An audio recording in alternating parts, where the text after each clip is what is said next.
I'm Scott Colley. I'm a shift supervisor for Park City Transit. I started working here in 2001, right before the Winter Olympics.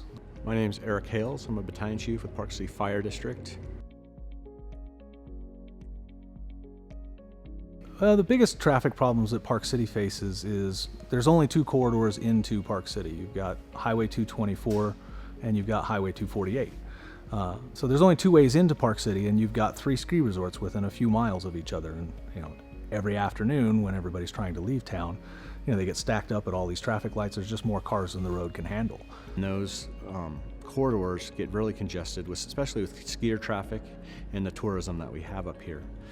So without having a transit signal priority system, the bus has to stay in the same traffic that cars are in. So anytime you have traffic building up, the buses end up getting stuck, which makes it impossible to maintain a schedule, which in turn affects how the public views our transit agency, how reliable we are in their eyes. And in order for us to be a viable option for the public, they have to be able to rely on our posted schedule. They have to know that if they hop on that bus, it's going to get them where they need to be. We had the IR system of Opticom, and we've had that for many years.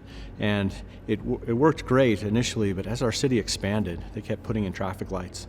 And for some reason, that part of the spec, putting the IR equipment on that, was missed. So we ended up with 17 traffic signals in our area, with only approximately 5 that had IR on them. The biggest benefit to the GPS is it's not line of sight, that it's using the radio signals and using real-time GPS of where your location is, calculating your speed to the intersection. We have a lot of curves, a lot of hills, and it's hard for the IR system to actually to trip the signal in a timely manner as we're approaching. For us, it was a no-brainer. We thought that we needed to upgrade from our IR system, not spend any more money on that, and actually move up to the GPS and radio system. It's a lot safer to be able to have control over the signals as we're responding with lights and siren. It's a lot safer for the community. It's a lot safer for our apparatus, which are very large and heavy and hard to stop. So.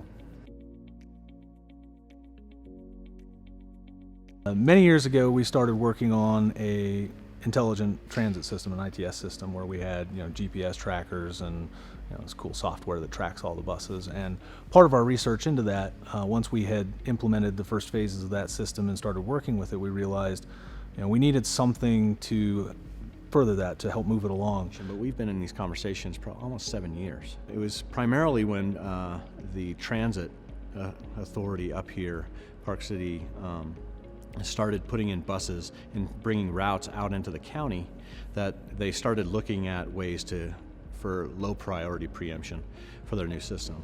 They also upgraded, and they'll probably tell you a little bit more about this, with their new electric buses, and to make them more efficient by controlling the traffic signals. We do have an expectation that we'll see routes, like especially our express route that goes on the Highway 224 corridor, the Electric Express, will be able to maintain a schedule better than it is currently. It will help it get through those traffic signals, and in conjunction with our agreement with the Utah Department of Transportation that allows us to use the shoulder as a lane, we can bypass some of that traffic and get through those intersections faster, which in turn, the people who are riding the bus, or if you're one of those unfortunate souls sitting in traffic, can see the bus going past you and go, maybe I should be on the bus instead of driving my car. If you can make up 5 seconds at every intersection, it's half a minute every loop for the Electric Express.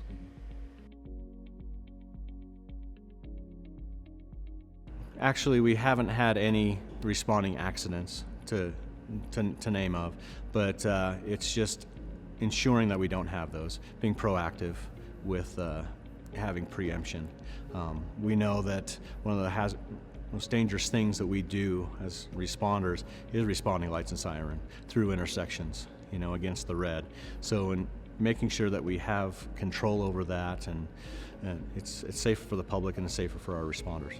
Obviously, we're hoping that our response times will become a lot quicker. Right now, we're anywhere from 5 to 7 minutes response from our 7 stations within the Park City area. We're hoping to get that closer to 5 minutes consistently. You know, we would track on-time performance, try to compare that to what we'd had previously.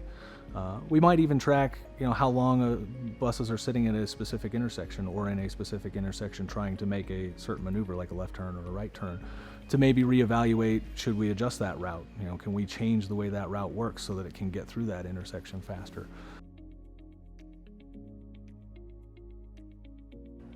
Dewey and ATP and working with the GTT folks, they made this transition to this new system painless. They were able to talk with all the players, including the state, UDOT, ensuring that we had the federal fundings in place, made sure that the RFP was put together in a manner that could cover all our needs. So we truly are appreciative of everything that they did. You know, as our behalf as a customer, of course, we would go back and work with them. It's a long process. It takes time. There's going to be bumps and roadblocks along the way, and you know, GTT's been great in helping us work through those. You know, implementation has been a breeze.